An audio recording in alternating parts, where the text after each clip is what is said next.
Well, thank you very much. Let me first thank and recognize my family, Kathy, our sons John and Matthew, my mother, Tonette Dardenne, and other members of our family who are here today, as well as my outstanding staff seated right in the front. Thanks to all of you. And congratulations to Governor Jindal and to the other statewide elected officials and members of the legislature.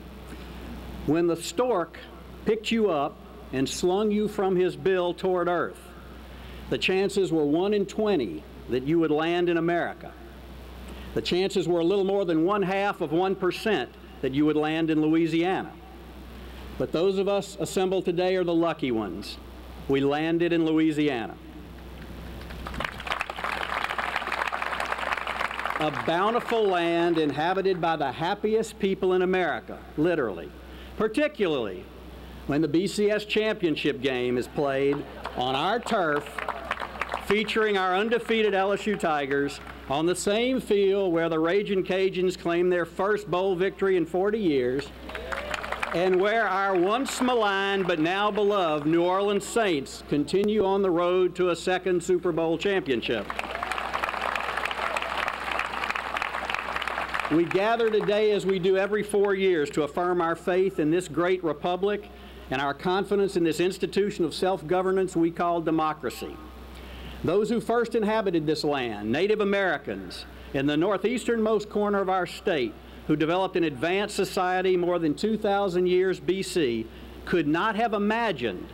that thousands of years later it would be nominated as a World Heritage Site, one of only a handful of places on the planet to be recognized as a place of special cultural and physical significance.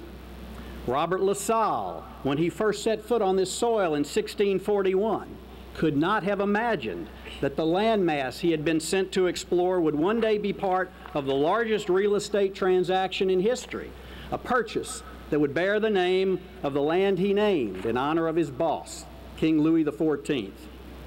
Some 50 years later, two intrepid French-Canadian brothers, Iberville and Bienville, could not have imagined that the great river which led them to the site we now know as Jackson Square would become the economic engine of a continent. When he led thousands of French-speaking Catholics out of Nova Scotia following their forcible expulsion in the mid-1700s, Beausoleil Broussard could not have imagined that the new home he helped find for the Acadian people years later would remain true to a lifestyle rooted in a basin and a marshland teeming with natural resources and celebrated for its flavorful cuisine. Captain Henry Shreve could not have imagined that breaking a logjam to make the Red River navigable would give rise to a thriving metropolis that would bear his name and foster an industry which would discover beneath our land new fuel sources, rendering obsolete the very steamboat he used to accomplish his task. Nor could Buddy Bolden, Jelly Roll Morton, or Louis Armstrong have imagined that the rhythmic sound they helped create, having its roots in the Sunday afternoon celebrations at Congo Square, would become a world-renowned musical genre uniquely identified with the city and state they called home. But we today, who stand on the shoulders of these and other forebears, can imagine the greatness we hope, expect, and demand for our state. It is that imagination that we must convert to reality, facing, evaluating, and overcoming the challenges that stand in our way and all too often have prevented us from taking full advantage of the human and natural resources which set us apart from every other state in the Union. It is this rich human gumbo that nourishes our state, the mix of cultures and faiths and accents that define our various regions but unite us as a people, the intersection of religious zeal and joie de vivre that makes Louisiana unique. For 200 years, we have depended on the resources with which God has blessed us. Fertile fields on which to grow cotton and sugarcane, acres of timberland to harvest and reforest,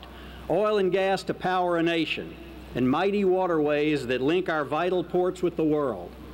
These very waters upon which we rely for sustenance, recreation, and commerce often threaten us, but repeatedly we have stood resiliently in the face of Mother Nature's wrath. Our bicentennial celebration began just a few weeks ago at the Kent House in Alexandria. And as it continues through this year and we celebrate the traditions, the events, the people and places that have made us who we are today, let us also harness the legacy of adventure, entrepreneurship, and creativity that have made us great.